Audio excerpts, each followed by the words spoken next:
มันก็เป็นรายการแสดง3รายการที่แสดงให้มวลชนได้ติดตามชมก่อนที่จะเริ่มพิธีอย่างเป็นทางการโดยเฉพาะแล้ว3รายการที่ได้แสดงรายการสุดท้ายก็เป็นรายการเพลงนักคบลาว9 เดือนซึ่งมีความหมายสำคัญโดยเฉพาะไอ้น้องกำลังประกอบอาวุธไอ้น้องป้องกันชาติป้องกันความสงบแม่นได้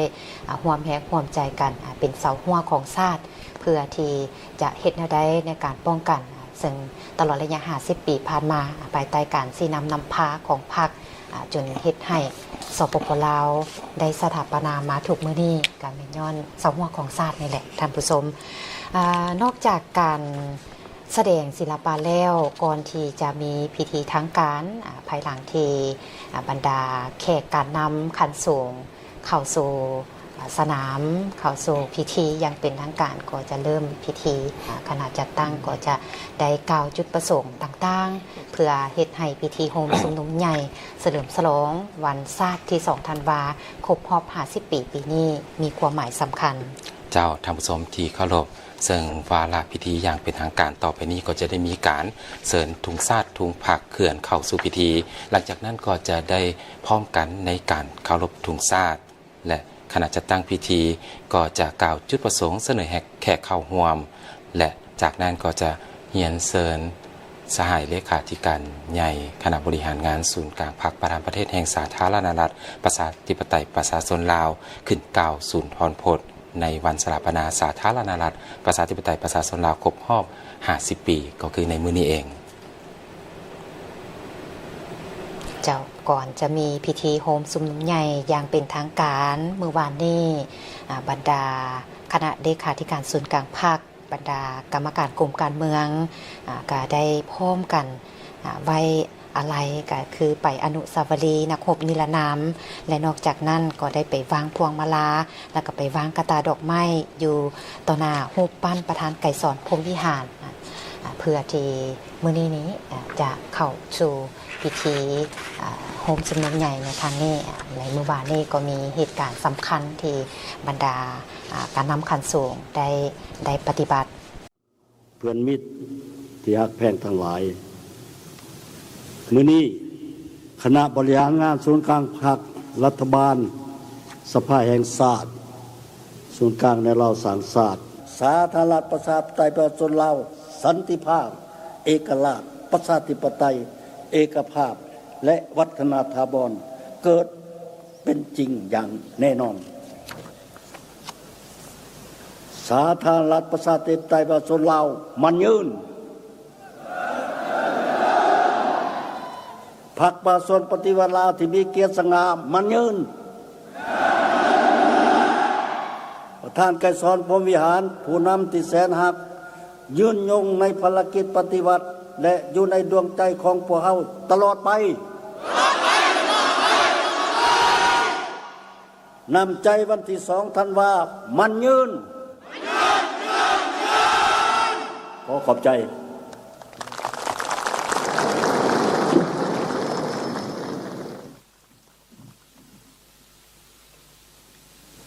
ขอแสดงความขอบใจอย่างสูงมายังสหายทองรุนศรีสุริตเลขาธิการใหญ่คณะบริหารงานศูนย์กลางพรรคประชาชนปฏิวัติลาวประธานประเทศแห่งสาธารณรัฐประชาธิปไตยประชาชนลาวต่อไปนี้จะเป็นรายการเดินสวนสนามข้าพเจ้าขอมอบหน้าที่ให้คณะรับผิดชอบบัญชาการสวนสนามดำเนินรายการต่อไปขอขอบใจ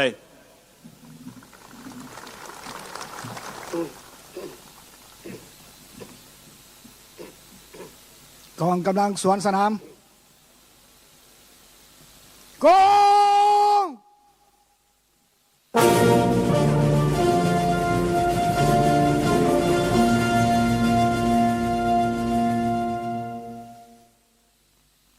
วันท่าวุฒ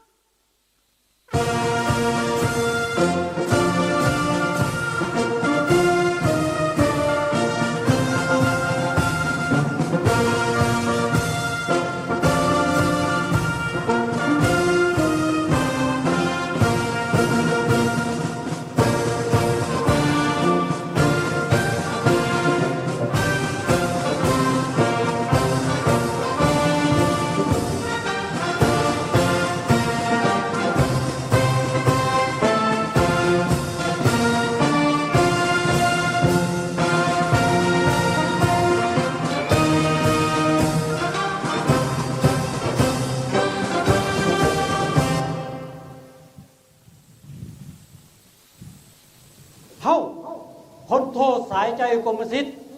ห้องรัฐมนตรีกระทรวงป้องกันประเทศหัวหน้ากรมใหญ่เสนาธิการกองทัพผู้บัญชาก่อนกำลังเดินขบวนและสวนสนามรายงานสหายพลโทคำเลี้ยงอุทไกรสอนกรรมการศูนย์กลางพรรครัฐมนตรีกระทรวงป้องกันประเทศการจะตั้งก่อนสวนสนามเพื่อเฉลิมฉลองวันสถาปนาสาธารณรัฐประชาธิปไตยประชาชนลาวครบรอบ50 ปีได้จะตั้งสำเร็จเพียงเชิญสหายกว่าแถวเฮ้ยฮับ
สบายดีบรรดาทหารสบายดีอวยพรบรรดาทหารจงมีสุขภาพเข้มแข็งนำใจวันศาสตร์ที่2 ธันวาคมมันยืน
สบายดีบรรดาทหาร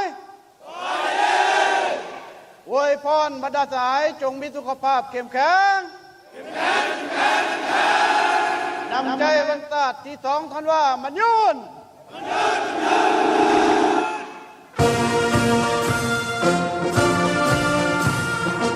เ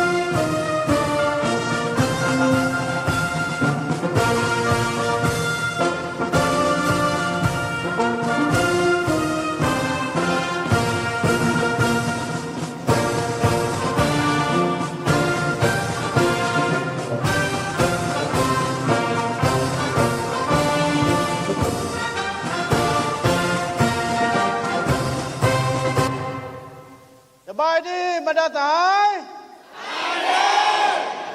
อวยพรบรรดาสหายจงมีสุขภาพเข้มแข็งนำใจวันศาสตร์ที่ท้องท่านว่ามันยืน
สบายดีบรรดาสหายอวยพรบรรดาสหายจงมีสุขภาพเข้มแข็งนำใจวันศาสตร์ที่ท้องท่านว่ามันยืน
อิฐแต่มันก้อนน่ะ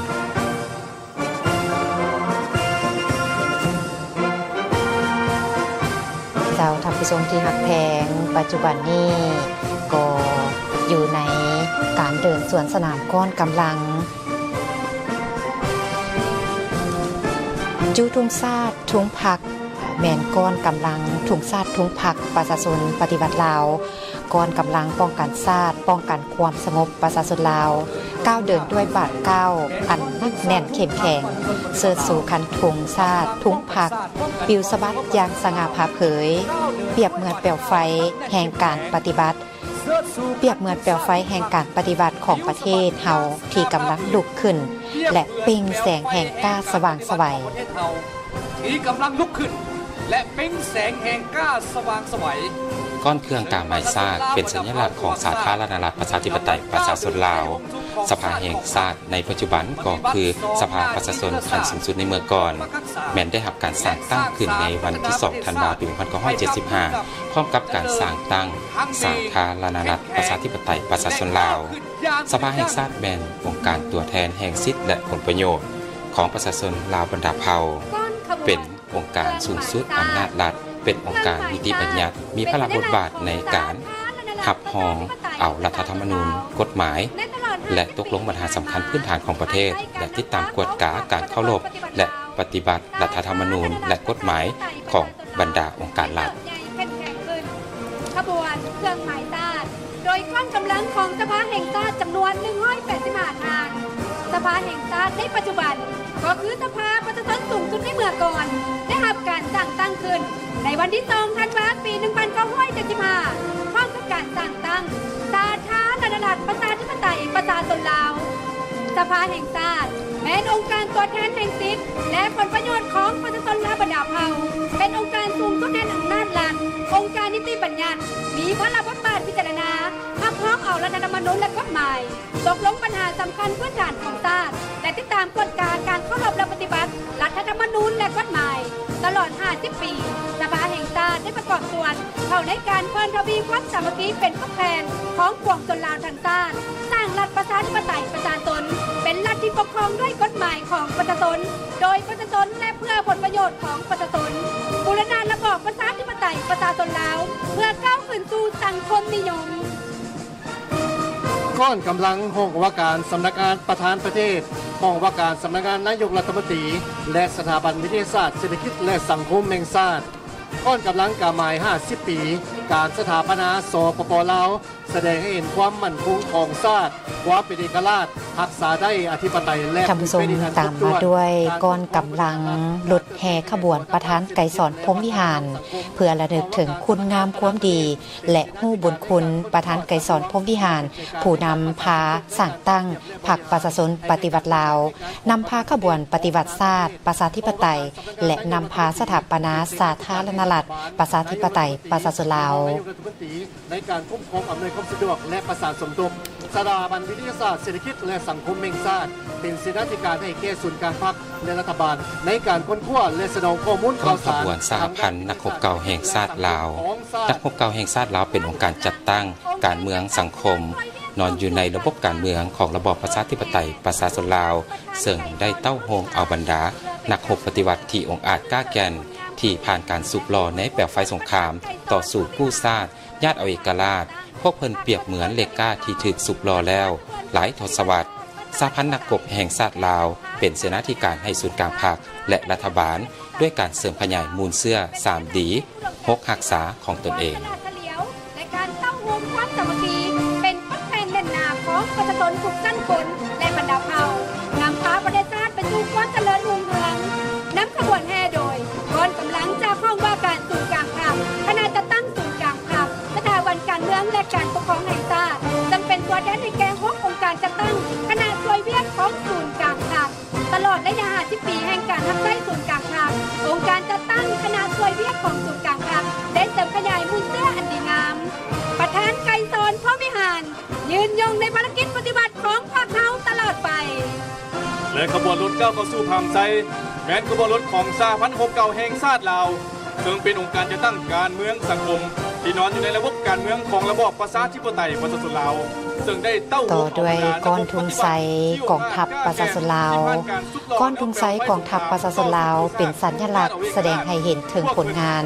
ท่าแท้มูลเสื้อวิรกรรมอันล้ำเลิศของกองทัพประชาชนลาวภายใต้การนำพาเด็ดขาดโดยกงและหอบด้านของพรรคประชาชนปฏิวัติลาวกองทัพเฮายิงได้รับเพิ่มทวีการปรับปรุงก่อสร้างให้เติบใหญ่เข้มแข็งก้าวขึ้นเป็นกองทัพปฏิวัติที่มีแบบแผนทันสมัยสมเกียรติสมเป็นกองทัพวีรชนของชาติลาววีรชนอย่างแท้จริงปกป้องสิทธิและผลประโยชน์อันชอบธรรมของสรรพสิ่งระบบเก่าประกอบส่วนเขาในการคุ้มครองรัฐคุ้มครองสังคมปกป้องรักษาและพัฒนาประเทศชาติกำลังเคลื่อนเข้าผ่านไซแมนก้อนทุงไซกองทัพประชาชนลาวกองทัพประชาชนลาวเป็นสัญลักษณ์แสดงให้เห็นถึงผลงานท่าแท้มูลเสื้อวิรกรรมอันล้ำเลิศของกองทัพประชาชนลาวตลอดระยะ76ปีแห่งการกำเนิดเติบใหญ่เข้มแข็งในภารกิจต่อสู้ปลดปล่อยชาติกองทัพเขาได้ตีต้านการชุมนุมของจักรพรรดิลาวเมื่อขึ้นแบบเก่าแบบใหม่และลูกเล่งติ่งมือขายชาติของพวกเขาให้ปราศัยอย่างห่างมากก้าวสู่ระบอบใหม่ภายใต้การนำพาเด็ดขาดโดยกงและความด้านของพรรคประชาชนปฏิวัติลาวกองทัพเขายิ่งได้ทำการเพิ่มทวีปรับปรุงให้เติบใหญ่เข้มแข็งก้าวขึ้นมีแบบแผนทันสมัยสมเกียรติเป็นกองทัพวีรชนของชาติลาววีรชนอย่างแท้จริงก้อนนายทหารบกแ เป็นตัวแทนของนายทหารเสนาบัญชาการเมืองพลาธิการเทคนิคเป็นหัวจักรลักแรงในการบัญชาก้อนกำลังไฟเพศยิง369ก้อนกำลังไฟเพศยิง369แม่นสัญลักษณ์แห่งมือเสื้อของกำลังไฟเพศยิงกองคำอิฐได้รับการประกาศสร้างตั้งขึ้นในเดือนมีนาปี 1969 อยู่บนดินแดนเสียงขวางวิลสนเป็นกำลังไฟหมุนในการตีต้านศัตรูผู้ที่มาหุกหาน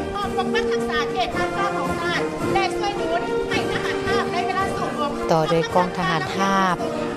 บแมนกำลังสู่หบประจันบานกับศัตรูในถูกกรณีถูกรูปแบบของการสู่หบโดยยุทธวิธีสู่หบประสานเหล่า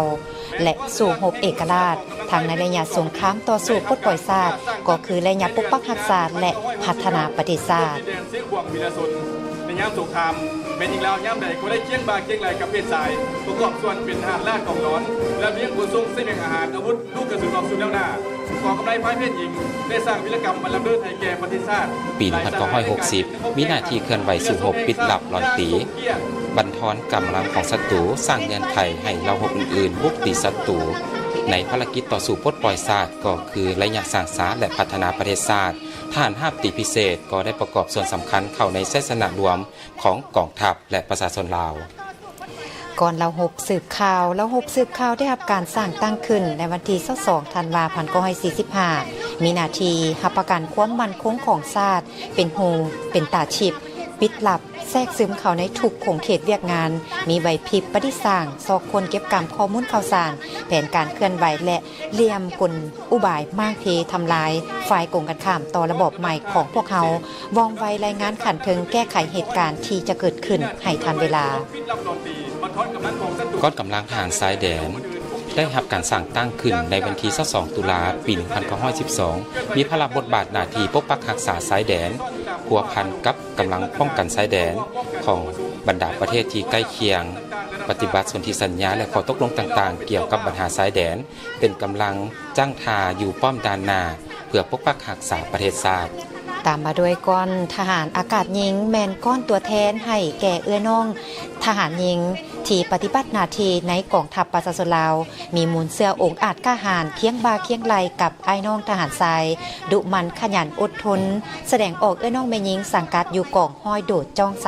306ก้อนเราหบรถต่างและยานเกาะเราหบรถต่างและยานเกาะได้สร้างตั้งขึ้นในปี 1961 มีหน้าที่ประสานกับเราหบอื่นๆสู่หบตีอย่างพิละอาจหารในบ้านหบต่างๆเพื่อต่อสู้กู้ชาติต้านการหุกหานจากกษัตริย์และลูกแหล่งตีนมือของพวกเขาเพื่อปฏิบัติสนธิสัญญาและข้อตกลงต่างๆเกี่ยวกับปัญหาสายแดนเป็นกำลังจ้างทาอยู่รอบด้านหน้าเราหบรถถังยานเกาะได้สร้างผลงานและวีรกรรมอันล้ำเลิศในภารกิจต่อสู้ปลดปล่อยชาติก็คือระยะปกปักรักษาและพัฒนาประเทศชาติ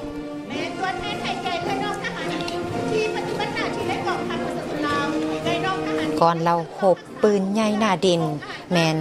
ก่อนกำลังทีในละแมนระยะแห่งการต่อสู้กู้ชาติประกอบส่วนสำคัญเข้าในเสสนาอันใหญ่หลวงของกองทัพและประชาชนเฮา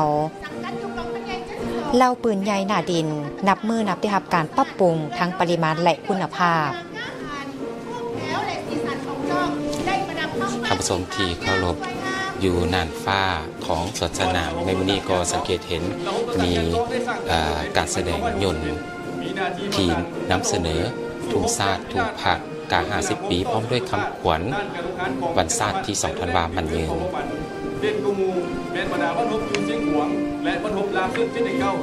เจ้าละหบปืนใหญ่หน้าดินก็เห็นได้ถึงความองอาจกล้าแกนเหล่าปืนใหญ่หน้าดินนับมือนับได้รับการปรับปรุงทั้งปริมาณและคุณภาพซึ่งได้รับการประกอบพาหนะเทคนิคอาวุธที่ทันสมัยรับประกันให้แก่การเตรียมพร้อมสู่รบและสู่รบอย่างมีชัยเป็นการแสดงให้มวลชนได้เห็นถึงภาพของยนต์ที่ได้บินโซ่ให้แก่มวลชนได้เห็นถึงการแสดงฝูงบินมี17 4ลำด้วยกันที่ประกอบมีทุ่งชาติทุ่งผักทุ่ง50 ปีและก็คำขวัญน้ำใจวัดชาติที่2 ธันวาคมมันยืนระบบป้องกันอากาศมีหน้าที่สู้รบป้องกันที่ตั้งและน่านฟ้าเขตปลดปล่อยยิงต้านและทำลายกำลังทัพอากาศของศัตรูทั้งเม็ดและคืนย่างที่ล่าฐาน เรียนกูแม่นโซป้องกันเรียนที่มันสูงกลางอยู่เมืองเวียงไซแขวงโมพันอยู่ตรงแม่หิน ก้อนเหล่าหบเสนาหักเป็นตัวแทนให้แก่พนักงานแพทย์หมอในทั่วกองทัพเหล่าหบเสนาหักได้รับการสร้างตั้งขึ้นในวันที่1 พฤศจิกายน 1954ตลอดระยะผ่านมาได้เฮ็ดสำเร็จหน้าที่ของตนอย่างจบงามปัจจุบันเหล่าหบเสนาหักได้มีทันแถวแพทย์หมอที่มีระดับวิชาการมีความสามารถและมีความชำนาญในการปิ่นปัวเบิ่งแยงต่อโดยกองกำลังกองรอนเป็นตัวแทนให้แก่กำลังกองรอนในทั่วประเทศแมนกำลังเครื่องประกอบอาวุธของประชาชนลาวประดับเผ่า